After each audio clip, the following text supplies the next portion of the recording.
Backstage Pass, Institute of Gaming. For more details, contact 7093965965965.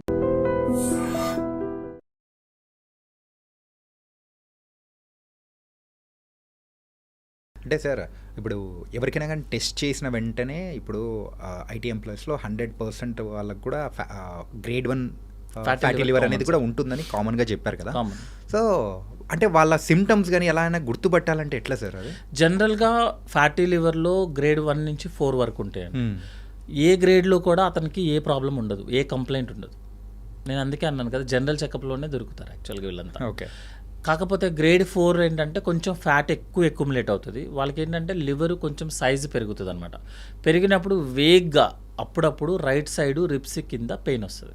వేగ్గా ఏదో హెవీగా ఉన్నట్టు, ఎందుకంటే లివర్ సైజ్ పెరిగింది కదా, బరువు పెరిగింది కాబట్టి. సో కొంచెం ఏదో వేగ్గా ఉంది. మనం ఏం చేస్తామంటే ఏదో ఎస్జిటి ఉందో, లేకపోతే నిన్న బిర్యానీ తిన్నాం కాబట్టి ఈరోజు అరగలేదు, ఏదో సమ్ అన్ఈజీ ఉంటుంది తప్ప డైరెక్ట్గా ఫ్యాటీ లివరు సిగ్నిఫికెంట్ పెయిన్ జరగడం కుదరదు.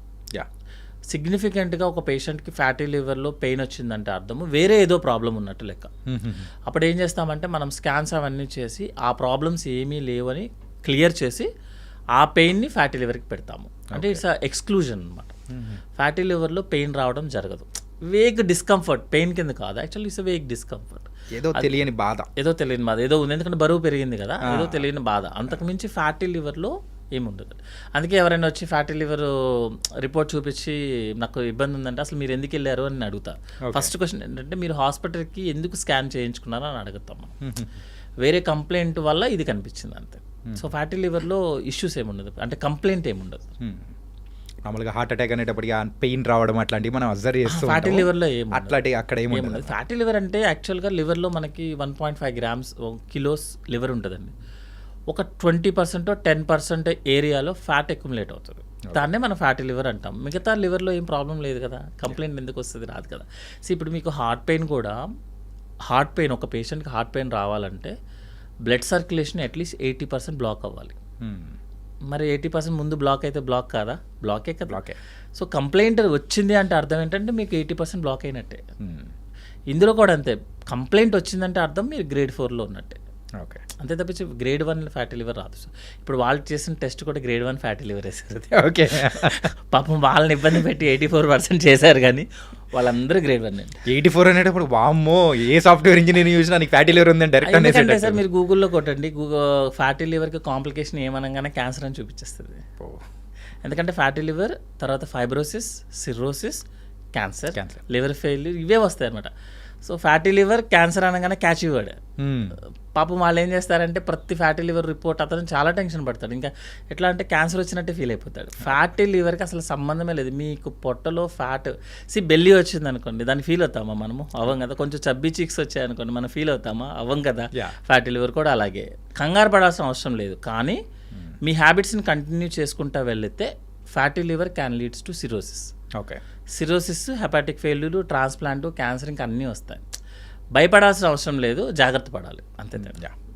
అక్కడ ఈ జాగ్రత్త అనేది జాగ్రత్తనే ప్రాబ్లం అనమాట. ఫ్యాటీ లివర్ చూడంగానే అసలు పాపం కొంతమంది చూస్తామని అంటే మేబీ క్యాచీ వర్డ్స్ని పట్టుకుంటారేమో అనిపిస్తుంది. పాపం అనిపిస్తుంది నిజంగా చెప్పాలంటే. ఆ క్యాచీ వర్డ్స్ని పట్టుకొని వెళ్ళిపోతారు. ఫ్యాటీ లివర్ గ్రేడ్ 3 వరకు మనం ఏం చేయాల్సిన అవసరం లేదు. కొంతమంది అడుగుతారు వచ్చి, సార్ ట్రీట్మెంట్ ఇవ్వండి, ఫ్యాటీ లివర్ తగ్గించేయాలంటే. మనకి ఒబీసీ వచ్చాము, పొట్ట బెల్లీ ఫ్యాట్ పెరిగింది, ఏం చేస్తారు మీరు?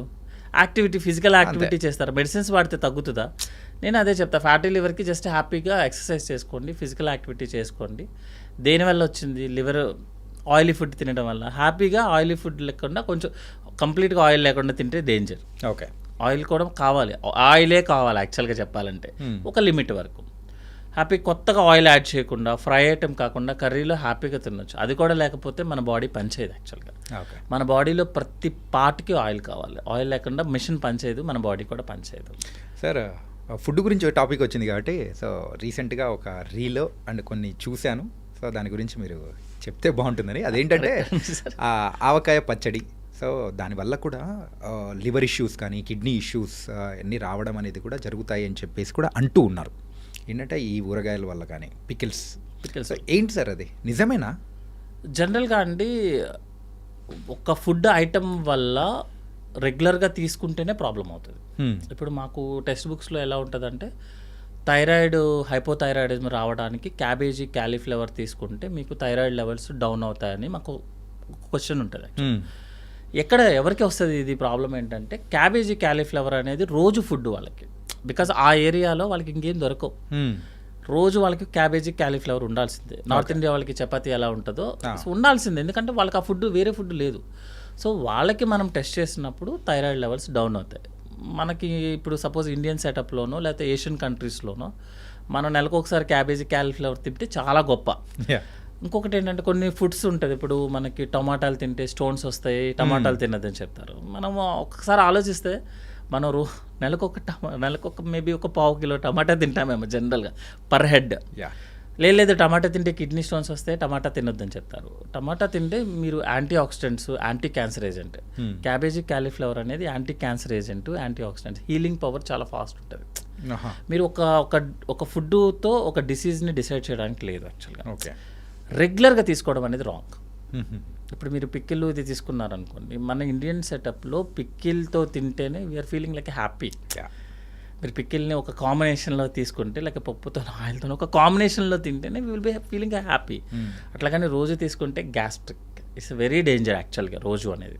ఎందుకంటే మీరు పిక్కిల్ తయారు చేసే విధానం చూసుకుంటే యాక్చువల్గా మనకు వచ్చేస్తుంది. యాక్చువల్గా పిక్కిల్ ఎట్లా తయారు చేస్తాము అంటే అన్ని ఐటమ్స్ యాడ్ అవుతాయి. Main is spicy pepper add అవుతుంది, కారము, దాంట్లో ఒక ఆయిల్ యాడ్ అవుతుంది. ఒక ఆయిల్ ఎలా చేస్తారు అని తెలుసు కదా, ఫుల్ ఆయిల్ పెడితే తప్ప అది ప్రిజర్వ్ అవ్వదు, ఎందుకంటే 1 year ఉండాలండి, సమ్మర్ టు సమ్మర్ ఉంటుంది. సో అది కూడా ఏంటంటే మొత్తం నింపాలి, ఆ ముక్క అంతా లోపల అయ్యేదాకా అది ఊరాలి అని చెప్తారు యాక్చువల్గా. అది ఉంటే తప్ప ఆ టేస్ట్ రాదు. అంటే మీకు ఆ కంప్లీట్ ఆయిల్లో, అది కూడా 1 year oil without any sterilization, మీరు జాడీ లాంటి దాంట్లోనే పెడతారు. మీరు ఆయిల్ని 1 year పాటు అలాగే ఉంచి విత్ ఫుడ్ మెటీరియల్స్తో ఉంచినప్పుడు ఎంత రియాక్షన్ ఉంటుంది. బట్ ఏంటంటే ఒక టేస్ట్ కోసమో ఒక ఫీలింగ్ కోసమో కొంతమంది అది లేకపోతే అవ్వదు. అట్లాగనే అదేదో సర్వరోగ నివారణ లాగో లేకపోతే అది తింటే ప్రాబ్లం లేదు యాక్చువల్గా. కానీ అప్పుడప్పుడు ఎప్పుడైనా if you are not feeling well, మనం తింటే మనకు బాగుంటుంది అని చెప్పారు. ఇప్పుడు నేను ఉన్నాను అనుకోండి, నాకు వీక్లీ వన్స్ ఆ పిక్కిలు పప్పు కలపకపోతే I will not feeling happy. ఎందుకంటే అదే కదా ఫస్ట్ నుంచి మనం అదే కదా, అదే సినిమాలో చూపించినట్టు ఒక్కసారి నాలిక మీద పచ్చడి తగిలితేనే అదో ఆనందం. అంతేనే మనము ఎక్కడి నుంచి స్టార్ట్ అయ్యాము. ఎందుకంటే మీరు ఇప్పుడు ఉంటే విలేజ్ బ్యాక్గ్రౌండ్లో వచ్చిన ఏ మూవీస్ కూడా ఫ్లాప్ అవ్వవు జనరల్గా, అట్లీస్ట్ ఓటీటీలోనే హిట్ అవుతాయి. బికాజ్ అందరము అక్కడి నుంచి వచ్చిన వాళ్ళు. ఎక్కడి నుంచి వచ్చినా ఫైనల్గా మనం ఎంత సిటీ బ్యాచ్ అయినా సరే విలేజ్ బ్యాక్గ్రౌండ్ నుంచి మనకు అది టచ్ అవ్వగానే విల్ ఫీల్ లైక్ మనం బాగున్నాం అన్న ఫీలింగ్ వస్తుంది. మనం ఫుడ్ ఐటమ్స్ కూడా అక్కడి నుంచి వచ్చినాయి కదా. మీరు ఎన్ని పిజ్జాలు బర్గర్లు తిన్నా, అంత డిఫరెంట్ డైట్లు మీరు ఫాలో అయినా, ఒక్కసారి అది పడితేనే విల్ ఫీల్ లైక్ హ్యాపీ. దానికోసం తప్ప ఆ ఫుడ్ వల్ల ఎక్కువ తీసుకుంటే ఎసిడిటీ రావటం, ఎందుకంటే ఆయిల్ ఫుడ్ కాబట్టి. యాక్చువల్గా ఈ రిఫ్రిజరేషన్ సిస్టమ్ రాకముందు కొన్ని కంట్రీస్లో బాగా కరువులాగా ఉండేది కదండి. యాక్చువల్గా వాళ్ళు ఏం చేసేవాళ్ళంటే బాగా ఉప్పుతో, సాల్ట్తో, ఈ పికిల్లో మనకి సాల్ట్ కూడా ఉంటుంది, full salt, that is rock సాల్ట్తో వేస్తారు. రెగ్యులర్ సాల్ట్, మన అయోడైజ్ సాల్ట్ ఉండదు అందులో. యాక్చువల్గా రాక్ సాల్ట్ అయితేనే పికిల్ వస్తుంది. సో ఆ సాల్ట్ని యూస్ చేసి వాళ్ళు ఆ వెజిటేబుల్స్ని ప్రిజర్వ్ చేసేవాళ్ళు. చేసి దాన్ని తినడం స్టార్ట్ అయింది. యాక్చువల్గా తర్వాత క్యాన్సర్స్ రావడం స్టార్ట్ అయింది. ఇది ఆ ఫుడ్ ఐటమ్స్ వల్ల gastric cancer most common is జపాన్లో, కొరియాలో స్టార్ట్ అయింది అనమాట యాక్చువల్గా.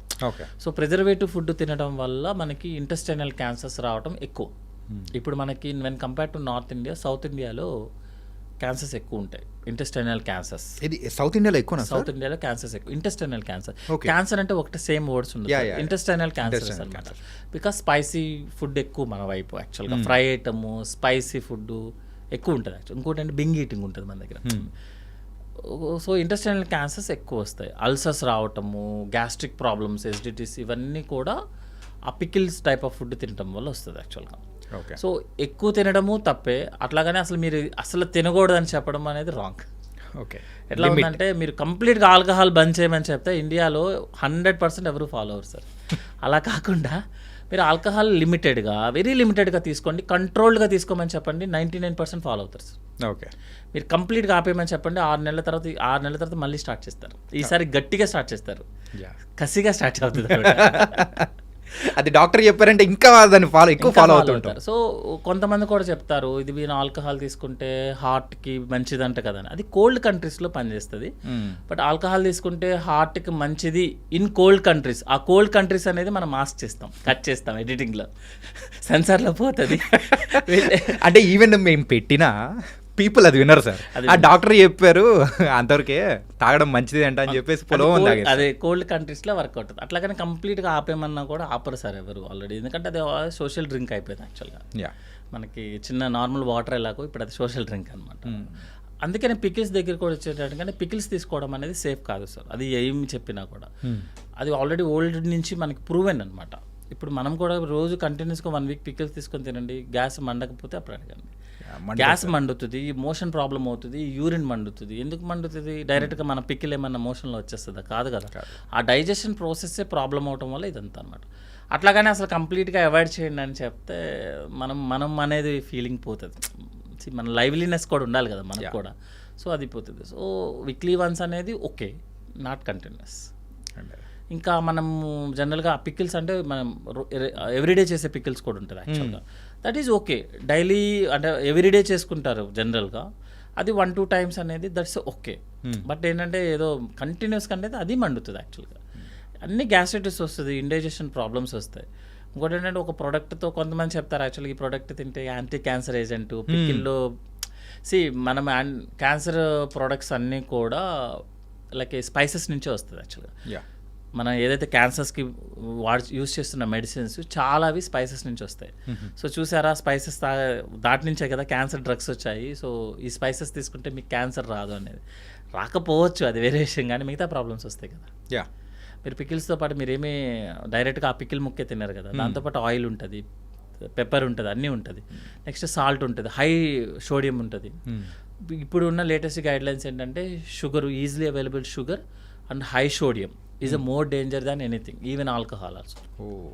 ఆల్కహాల్ స్మోకింగ్ కన్నా మనకి sugar, sodium is a more danger అనమాట. ఓకే. అవన్నీ యాడ్ అవుతాయి కాబట్టి పికిల్ అనేది అవాయిడ్ చేయడం అనేది సేఫ్. ఓకే, గుర్తుపెట్టుకోండి. ఎప్పుడో ఒకసారి అయితే ఓకే, కానీ ఎప్పుడో రెగ్యులర్గా అయితే ఓకే సార్, నో ప్రాబ్లం. ఎప్పుడో ఒకసారి ఈవెన్ స్మోకింగ్ ఆల్సో ఓకే, ఎందుకంటే లైవ్లీనెస్ కోసం. కాకపోతే ఏంటంటే కంటిన్యూస్ చేయడం అనేది రాంగ్. ఎందుకంటే ఆ రెండు మనకి ఆల్రెడీ మన సొసైటీలో వచ్చేసాయి అన్నీ. ఇంకా మనం ఏమి మెయిల్ ఫీమేల్ ఏం డిఫరెన్స్ లేదు. ఇప్పుడు ఎందుకు ఉన్నదాన్ని అడ్జస్ట్ చేసుకుందాం, ఉన్నటిల్లో బ్యాడ్ హ్యాబిట్ కాకుండా దాన్ని గుడ్ హ్యాబిట్ కింద మార్చుకుందాం. అంటే అమౌంట్ తగ్గిస్తే గుడ్ హ్యాబిట్ అవ్వచ్చు మేబీ. అంటే సార్ ఓవర్గా స్ట్రెస్గా ఫీల్ అయిపోయామంటే సో దానివల్ల ఈ గ్యాస్ట్రిక్ ప్రాబ్లం అనేది కూడా ఎక్కువ అవుతూ ఉంటుందని చెప్పేసి కొంతమందిలో నేను విన్నాను. So is it true? Sir ఇప్పుడున్న దాంట్లో ఒక యాడ్ ఉంటుంది యాక్చువల్గా, సకల రోగ నివారణ జిందా తెలిసి మాతలాగా. సకల రోగాలకి ప్రాబ్లం స్ట్రెస్. మీరు యూ నేమ్ ద ఒక ప్రాబ్లం వచ్చిందని చెప్పండి, బ్యాక్గ్రౌండ్లో స్ట్రెస్ ఉంటుంది యాక్చువల్గా. కొన్ని డిసీజెస్ వదిలేసేయండి, అవి జెనెటికల్లీ ఇంప్రింట్ అయ్యి వచ్చేస్తాయి. మిగతా ఏ ప్రాబ్లం చూసినా కూడా స్ట్రెస్. ఎందుకంటే స్ట్రెస్తో పాటు మనం ఫుడ్ హ్యాబిట్స్ మారిపోతాయి, మన లైఫ్ స్టైల్ మారిపోతుంది, ఫిజికల్ యాక్టివిటీ ఉండదు. ఇవన్నీ స్ట్రెస్లో మనకు ఒక ప్యాకేజ్ లాగా వస్తాయి అన్నమాట యాక్చువల్గా. సో ఇప్పుడు సపోజ్ ఒక స్ట్రెస్ ఉన్న పేషెంట్ ఉన్నారనుకోండి, అతని యొక్క బేసల్ మెటబాలిక్ రేట్ హైలో ఉంటుంది. ఓకే. హార్మోన్ స్ట్రెస్ అంటే ఏంటి, మనం టెన్షన్ పడుతున్నాము. సో మన ప్రొటెక్టివ్ మెకానిజమ్స్ అన్నీ hormones, adrenal level, non adrenal అన్నీ రైజ్ అయిపోతాయి. అంటే ఏదో పాప ఈ అబ్బాయికి ఏదో టెన్షన్ ప్రాబ్లం వచ్చింది, మనం ఏదో హెల్ప్ చేద్దామని చెప్పి హార్మోన్స్ రిలీజ్ అయిపోతాయి. హార్మోన్స్ రిలీజ్ అవ్వగానే మనకి జ్యూసెస్ యాక్టివేట్ అయిపోతాయి. సో జ్యూసెస్ యాక్టివేట్ అవుతే గ్యాస్ట్రైటిస్ రావటము, ఇండైజెషన్, వామిటింగు, మైగ్రేన్ హెడేక్స్ రావటము, loose motions, everything will come. కొంతమందికి కాన్స్టిపేషన్, అసలు మోషన్కి వెళ్ళరు, ఎందుకంటే అతనికి ఫిజికల్ యాక్టివిటీ ఉండదు, టైంకి ఫుడ్ తీసుకోడు. స్ట్రెస్ అనేది ప్యాకేజ్ సార్, అది అన్నీ వస్తాయి, కలిపి వస్తుంది యాక్చువల్గా. ఓన్లీ స్ట్రెస్ పడేసి ఫుడ్ టైంకి తీసుకోవడము, యాక్టివిటీ ఉండడం అది జరగదు కదా. స్ట్రెస్ అంటే మీకు అన్నీ ఉంటాయి, మిగతా కూడా ఉంటాయి. వాటి వల్ల ఎస్డిటీ రావటము, ఇండైజెషన్, లూజ్ మోషన్స్ అనేది కామన్. ఓకే. మనం దాన్ని ఐబిఎస్ అంటాం అనమాట, ఇరిటబుల్ బవల్. మీ మైండ్ బాగా యాక్టివ్గా ఉందనుకోండి, అంటే పనికి మాలిన పని మీద యాక్టివ్గా ఉందనుకోండి సార్, మీ బవల్ బాగా యాక్టివ్లో ఉంటుంది. అంటే బవల్ బాగా యాక్టివ్ ఉందంటే పైనుంచి ఏమో gastric problems, bloating, belchings, vomitings, nausea, lower part నుంచేమో లూజ్ మోషన్స్, కాన్స్టిపేషన్, పెద్ద బాత్రూమ్కి పరిగెత్తడము అన్నీ ఉంటాయి అన్నమాట. సో మైండ్ బాగా యాక్టివ్గా పెడితే బవల్ బాగా యాక్టివ్గా ఉంటుంది. మజిల్ బాగా యాక్టివ్ అంటే లైక్ ఫిజికల్ యాక్టివిటీ బాగా చేస్తే బవల్ రోజుకి ఒకసారి మాత్రమే యాక్టివ్ అవుతుంది అనమాట, అంటే మోషన్ బాగా. సో మన మజిల్ బాగా యాక్టివ్గా ఉంటే you will be feel happy, very హ్యాపీగా ఉంటుంది. ఓకే. బ్రెయిన్ యాక్టివ్లో ఉంచితే కష్టం. అంటే బ్రెయిన్ యాక్టివ్ అంటే పనికొచ్చే పనుల మీద, పనికి మాలిన పనుల మీద కాదు.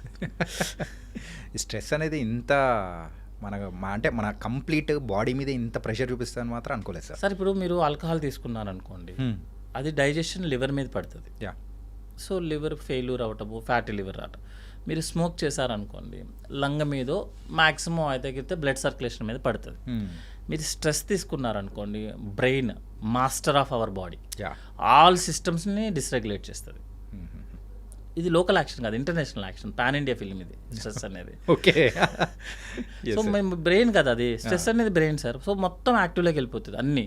ఇదే టైంలో ఏం చేస్తుందంటే మజిల్ని యాక్టివ్ తగ్గించేస్తుంది. మీ మజిల్ యాక్టివిటీ ఉండదు, ఎక్సర్సైజ్ చేయరు, మీరు స్ట్రెస్లో ఉంటారు, ఫుడ్ తీసుకోరు, ఇంకొకటి స్ట్రెస్లో ఉంటారు, అన్ని ఆల్కహాల్, స్మోకింగ్, డ్రగ్స్ అన్నీ తీసుకుంటారు, ఎన్ని ఎక్కువైపోతుంటాయి. అది అవాయిడ్ చేయడానికి ఎక్కువైపోతుంది. ఎందుకంటే నేను టెన్షన్లో ఉన్నా మందు తాగుతా, హ్యాపీగా ఉన్నా మందు తాగుతా. సో ఇవన్నీ ప్యాకేజ్, ఎక్స్ట్రా ప్యాకేజ్ అనమాట. సో మీరు ఆల్కహాల్ తీసుకుంటే లివర్ ప్రాబ్లం, స్మోకింగ్ తీసుకుంటే lung problem, or blood circulation problem, stroke problem. Stress తీసుకున్నారనుకోండి మొత్తం బాడీ మొత్తం ప్రాబ్లం, మొత్తం షెడ్కి వెళ్ళాల్సిందే. మళ్ళీ అది ఏం చేస్తారంటే ఎందుకు ఇన్ని టెన్షన్స్ వస్తాయి.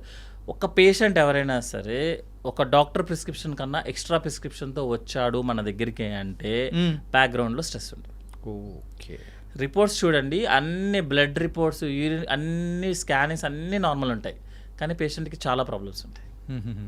చాలా ప్రాబ్లమ్స్ అంటే అతను వేగ్ ప్రాబ్లమ్స్ చెప్తాడు అనమాట. లైక్ ఇండైజెషన్ ఉంది సార్, మోషన్ రెగ్యులర్గా వెళ్ళాలి, కొంచెం తిన్నా మోషన్కి వెళ్ళాల్సి వస్తుంది సార్, సోషల్లో కలవలేకపోతున్నాను, ఇవన్నీ చూడంగానే మొత్తం ఒక ఫైల్ తీస్తారనమాట. హైదరాబాద్లో ఉన్న గ్యాస్ట్రో హాస్పిటల్స్ అన్నీ ఉంటాయి అందులో.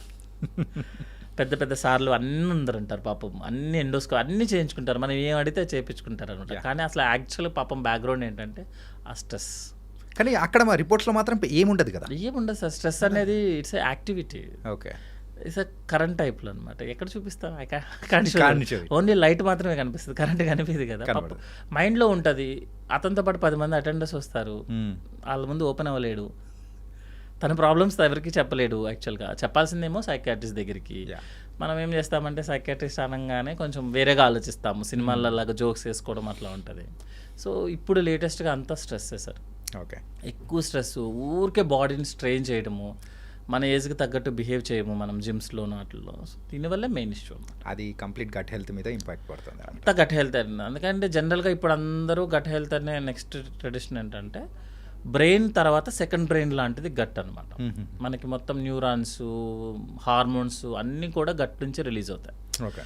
సో గట్ని అనవసరంగా మనము ఇలాంటి స్ట్రెస్ లెవెల్స్తోనూ, పిచ్చి ఫుడ్ హ్యాబిట్స్తోనూ అన్నీ చేయడం వల్ల గట్టని ఇబ్బంది పెడుతున్నాం. కాబట్టి ఇప్పుడు గట్ హెల్త్ ప్రోగ్రామ్ అని ఇప్పుడు లేటెస్ట్ ఈ ఇయర్ మొత్తం ఆల్మోస్ట్ ఈ డెకేడ్ అంతా గట్ హెల్త్ మీదే ఉంటుంది.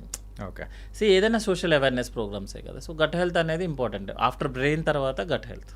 ఓకే సార్, గట్ హెల్త్ గురించి మనం మాట్లాడుతున్నాం కాబట్టి రీసెంట్ టైమ్స్లో డైట్ అనేది కూడా ఫాలో అవ్వడం అనేది కూడా చాలామంది స్టార్ట్ చేశారు.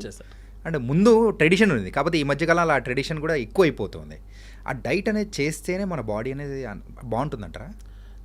కంపల్సరీ డైట్ అనేది కంపల్సరీ కాదనేది జస్ట్ అంటే మనం పక్కన యాడ్ చేసుకుంటాం అనమాట.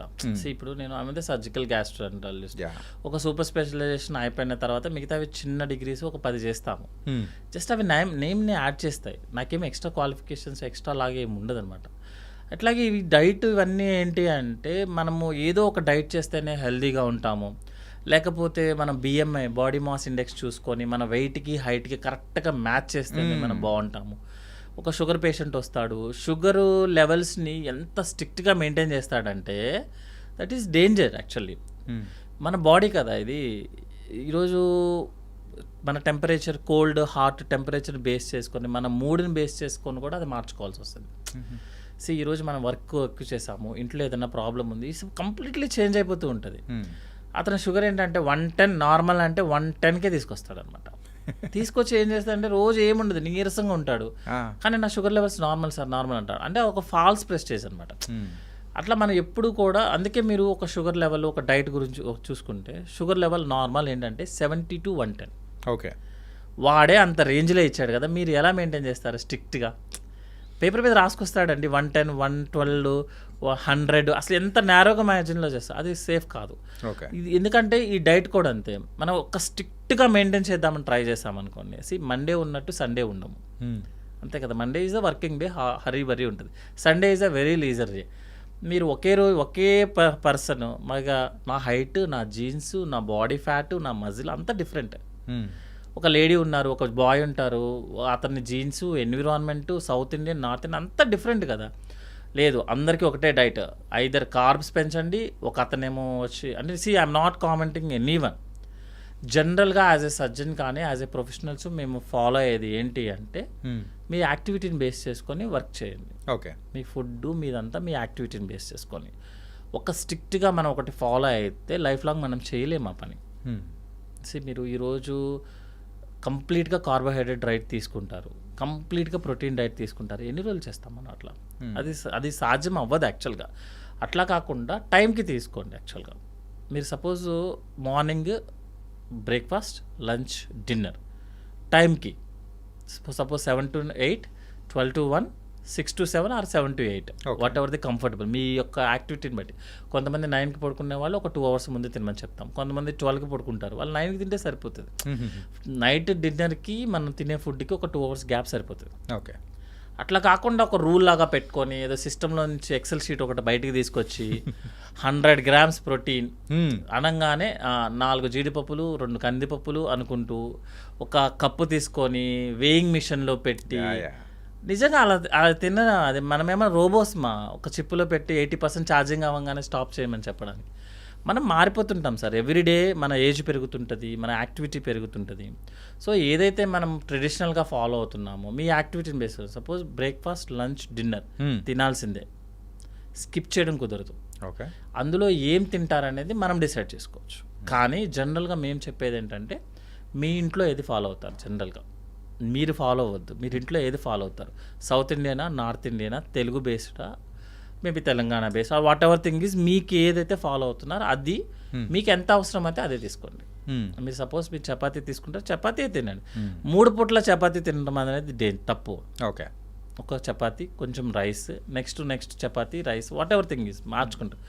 ఎందుకంటే సార్ మనం ప్రతి ఫుడ్కి న్యూట్రిషన్ వాల్యూ ఉంటుంది, ప్రతి ఫుడ్కి అవసరమైనవి ఉంటాయి, అవసరం లేనివి ఉంటాయి. ఒక్క ఫుడ్ ఎవరైనా సరే ప్రపంచంలో ఒక ఫుడ్ చూపించి ఇది తింటే నువ్వు 100 years జబ్బు లేకుండా హ్యాపీగా బతుకుతామని చెప్తారా? ఎవరు చెప్పం కదా. ఎవరు చెప్పరు సార్. మరి అలాంటప్పుడు ఓన్లీ ప్రోటీన్ తింటా, ఓన్లీ కార్బ్ తింటా, ఓన్లీ ఆయిల్ తింటా, కోకోనట్ ఆయిల్ తాగుతా, ఓన్లీ ఆయిల్ మేమేమో ఆయిల్ లేనిది అసలు తినమని చెప్తారు ఒకళ్ళు. కరెక్ట్ అవ్వదు. బెస్ట్ ఆయిల్ అనేది ఏది ఉండదు సార్. ఎప్పుడు కూడా ఏంటంటే ఆయిల్స్ అనేది వీక్లీ మార్చుకుంటూ వెళ్తాం, ఎందుకంటే ప్రతి ఆయిల్లో గుడ్ ఉంటుంది, బ్యాడ్ ఉంటుంది. సో ఈ రోజు మనం గ్రౌండ్ నట్ తీసుకున్నాం, నెక్స్ట్ వీక్ ఆయిల్ ఎక్కడికి వెళ్ళిపోం కదా. మనం అదంతా వదిలేసి ఏం చేస్తామంటే బాగా డీప్ ఫ్రై, ఊరికి ఎక్కువ థింక్ చేసుకోవటము, ఫాస్టింగ్ 16 hours ఫాస్టింగ్ ఉంటారు సార్. దాని పేరు very past name, intermediate fasting sir. ఏంటి సార్ అది? Intermediate fasting sir. Actually diet అన్ని ఏంటి అంటే బ్యారియాట్రిక్ సర్జరీ చేసేటప్పుడు మేము ఒబీస్ సర్జరీ చేస్తాం కదా, ఒబీస్ సర్జరీలో ఒక రూల్ ఉంటుంది సార్. ఏంటి అంటే నేను ఇప్పుడు సపోజ్ ఒక 150 kgs ఉన్నాను సార్, నేను సర్జరీ చేస్తాను. సర్జరీ చేసిన తర్వాత ఏం చెయ్యను నేను. యాక్చువల్గా సర్జరీలో మీ స్టమక్ కెపాసిటీ 1 liter. ఓకే. అంటే మీరు 1 liter తినొచ్చు, అంటే 1 liter అంటే వాటర్లో కన్వర్ట్ చేస్తా. సో నేనేం చేస్తానంటే దాన్ని 100 mlకి మారుస్తాను. స్టమక్ని షేప్ మార్చేసి 100 mlకి, అంటే మీ కెపాసిటీని తగ్గిస్తాం. సో మీరు ఈ 100 mlలో హై షుగర్స్ తీసుకున్నా సేమ్ ఉంటారు మీరు. ఇప్పుడు సపోజ్ నేను 1 liter కెపాసిటీని 100 mlకి మార్చాను సార్. మీరు మంచిగా షుగర్కి మిల్క్ షేక్లు అవన్నీ తాగేశారు అనుకోండి, సేమే కదా, సేమ్ క్యాలరీస్ తీసుకున్నారు. నేను బ్యారియాట్రిక్ సర్జరీ ఫెయిల్. అందుకని ఏం చేస్తామంటే సర్జరీ చేసాక ముందు 6 months ట్రైనింగ్ ఉంటుంది అతనికి. అంటే అతను ఏం తీసుకోవాలి, ఏం తీసుకోకూడదు అనే తనకు ఒక ఐడియా రావాలి. తనగా ఒక 10% వెయిట్ లాస్ అవ్వాలి. ఓకే. అంటే తన విల్ పవర్ అనమాట. ఒబిసిటీ అనేది ఒక సైకాట్రిక్ ప్రాబ్లం యాక్చువల్గా. పాపం తనకేం సంబంధం లేదు, తనకు తినకపోతే ఆగలేడు యాక్చువల్గా. అందుకే నేను చేస్తాను, ఒబిసిటీ ఉన్న ప్రతి పేషెంట్ సైకాట్రిక్ కౌన్సిలింగ్కి వెళ్తాడు ఫస్ట్. వెళ్ళి తనకి ఏదైనా వేరే ఇష్యూస్ ఉన్నాయి అన్నీ చెక్ చేసుకోవాలి. ఓకే. చెక్ చేసుకున్న తర్వాత ఒక 6 months తనకు ఒక ట్రైనింగ్ పీరియడ్ ఉంటుంది యాక్చువల్గా. అంటే మనం ఒక డైట్ ఇచ్చి ఇది నువ్వు ఫాలో అవ్వాలని చెప్పాలి. చెప్పి ఒక యాక్టివిటీ ఇస్తాము, ఒక 30 minutes to 1 hour యాక్టివ్గా ఉండాలి. అంటే తనకి ఏంటంటే తన బాడీ మీద తన కంట్రోల్ వచ్చేస్తుంది. ఓకే, నేను ఇది తినొచ్చు, ఇది తినకూడదు. అతను ఓన్గా ఒక 10% kg వెయిట్ లాస్ అవ్వాలి, 10% వెయిట్ లాస్ అవ్వాలి. అంటే మోటివేట్ అవ్వాలి. అప్పుడు బ్యారెట్రిక్ చేస్తాము. లేకపోతే బ్యారెట్రిక్ నెక్స్ట్ రోజు మార్నింగ్ ఫెయిల్ అయిపోతుంది. మీరు చేసేసాను 100 ml, మీరు 1 లీటర్ తినకుండా హ్యాపీగా మిల్క్ షేక్లు తాగేశారనుకోండి, మిల్క్ షేక్లు షుగర్ సిరప్లు తాగేశారనుకోండి, గంటకి తినేశారనుకోండి సార్, గంటకి 100 ml చొప్పున తిన్నారనుకోండి, ఫెయిల్ కదా, సర్జరీ ఫెయిల్. దానికోసం క్రియేట్ చేసిన డైట్లు ఇవన్నీ యాక్చువల్గా. ఇంటర్మీడియట్ ఫాస్టింగ్ కానీ, కీటో డైట్లు కానీ, ప్రతి దాన్ని మనం జనరల్ పబ్లిక్కి వాడేస్తున్నాం. ఓకే. జనరల్ పబ్లిక్ ఏంటంటే ఎప్పుడైనా ఒక 6 monthsకో లేకపోతే ఏదైనా సర్జరీకి వెళ్ళడానికి ముందు కొంచెం వెయిట్ లాస్ అయితే రిజల్ట్స్ బాగున్నాయి అనుకోండి, that is okay. Life long ఈ సేమ్ డైట్లు యూస్ చేయడం కుదరదు sir. It's a very danger యాక్చువల్గా. ఎందుకంటే కీటో డైట్ వాడుతున్న చాలా మందికి కిడ్నీ ఇష్యూస్ వస్తున్నాయని ఆల్రెడీ తెలుసు, ఎవ్రీబడి ప్రూవెన్. నిజమా సార్? మీరు ప్రోటీన్ ఎక్కువ తీసుకున్నారు సార్, ప్రోటీన్ డైజెస్ట్ అవ్వాలి కదా, దాన్ని బై ప్రొడక్ట్ ఎవరు రిలీజ్ చేయాలి బయటికి? కిడ్నీ. సరే, మీరు కిడ్నీ 100 years కోసము ఇంత డయాలసిస్ చేయడం కోసమని మనకి క్రియేట్ అయింది. ఇంత ప్రోటీన్ని మీరు డైజెస్ట్ చేయమని కిడ్నీ మనకి బాడీ లోపలికి వచ్చింది. మీరు రోజు 60 grams ప్రోటీన్ ఇవ్వాల్సిన వాళ్ళు మీరు 200 grams ప్రోటీన్ రోజు ఇచ్చారనుకోండి, ఎన్ని రోజులు పనిచేస్తుందో చెప్పండి? హాఫ్ పడిపోతుంది కదా. సరే, సింపుల్, ఇస్ మిషన్.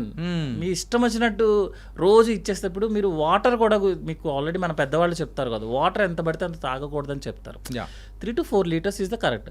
కొంతమంది ఏం చేస్తారంటే యుద్ధం చేసినట్టు వాటర్ బాటిల్ పట్టుకొని అదొక పాస్ట్ లాగా ఫటా తాగుతూనే ఉంటారు, యూరిన్కి వెళ్తూనే ఉంటారు. మీరు రోజుకి 3 liters చొప్పున ఫిల్టరేషన్ చేయడానికి మీ కిడ్నీ తయారు చేశారు, దేవుడు ఇచ్చాడు మనకి. ఓకే.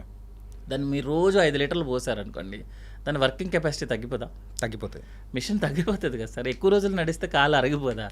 సేమ్ కాన్సెప్ట్ కదా. మీరు ఎక్కువగా ఒక ప్రోడక్ట్ని పంపిస్తున్నారు, మన బాడీ ఎన్ని రోజులు డైజెస్ట్ చేస్తుంది, ఎన్ని రోజులు వాడుకుంటాం మనం దాన్ని. దానివల్ల ప్రాబ్లం. సో యాజ్ ఎ సర్జన్గా నా వైపు నుంచి యాజ్ ఎ ప్రాక్టీస్ మనము ఒకళ్ళు చెప్పిన దాన్నో లేకపోతే ఒక చోట ప్రూవ్ అవ్వచ్చు సార్, ఏముండదు, ఇది ప్రూవ్ అవటంలో తప్పేం లేదు యాక్చువల్గా. కీటో డైట్ తీసుకుంటే చాలా హెల్తీగా ఉంటుంది, ఇంటర్మీడియట్ ఫాస్టింగ్ తీసుకుంటే మీరు చాలా బాగుంటారు, మీ షుగర్స్ కంట్రోల్లో ఉంటాయి, ఇవి అన్నీ ప్రూవెన్ అవ్వచ్చు. కానీ డయాబెటీస్ అనేది షుగర్ వాల్యూ కాదు. ఓకే. మీకు షుగర్ వాల్యూ పెరిగితే డయాబెటీస్ ఈజ్ అన్కంట్రోల్డ్ అని, షుగర్ వాల్యూ తగ్గితే డయాబెటీస్ కంట్రోల్డ్ అని. కంట్రోల్డ్ అంటారు తప్ప తగ్గిందని ఎవరు చెప్పరు. కంట్రోల్లోకి వచ్చిందని. అవును సార్, ఒక్కసారి షుగర్ వచ్చిన వాళ్ళు కంట్రోల్లో ఉంది అని అంటారు తప్ప. షుగర్ అనేది ఒక వాల్యూ, డయాబెటీస్లో షుగర్ వాల్యూ అనేది వాల్యూ చూపిస్తుంది అంతే, కంట్రోల్డా అన్కంట్రోల్డా అంతే తప్పించి మీకు షుగర్ తగ్గిందా, షుగర్కి సంబంధించిన ఏదైనా సైడ్ ఎఫెక్ట్స్ అవుతున్నాయా లేదా అనేది చెప్పదు ఎప్పుడు. ఓకే. సో అంటే మనం అంత స్ట్రిక్ట్గా మెయింటైన్ చేయడం అనేది రాంగ్. మనం ప్రోగ్రామ్ కాదు సార్, టైం టేబుల్లో రాసుకొని 2 జీడిపప్పులు 2 బాదం పప్పులు ఒక గిన్నె ఒకటి తీసుకొని అదేదో చిన్న వెయింగ్ మిషన్స్ వచ్చాయి దాని మీద పెట్టుకొని కరెక్ట్గా 90 grams రైస్ అట్లా అనేది, దట్ ఈస్ ద డేంజర్.